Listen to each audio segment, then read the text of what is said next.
ఎప్పుడైతే ఇస్లాం దురాక్రాంతలు మన మీద దాడులు చేసి ఆడపిల్లల్ని, అమ్మాయిల్ని, వివాహితల్ని ఎత్తుకుపోవడం స్టార్ట్ చేసినప్పుడు సమాజంలో అంటే ఆ ఊర్లో ఉన్న అన్ని వ్యవస్థల్లో ఉన్న వాళ్ళు, బలిష్టంగా ఉన్న వాళ్ళందరూ ఒక సమూహంగా మారి వాళ్ళు ఊరవతలుండి కాపాడిండ్రంట. వాళ్ళను మహాదిగలు అన్నారట. అదే మహాదిగలు వచ్చేసి మాదిగలు అయిపోయింది.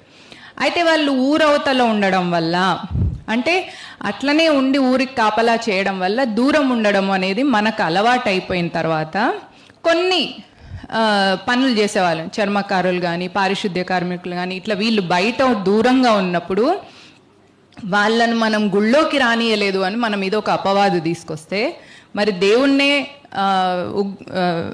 తీసుకెళ్ళి విగ్రహాలను తీసుకెళ్ళి అక్కడ వీధులలో వాళ్ళ దగ్గరికి తీసుకెళ్ళినామా లేదా?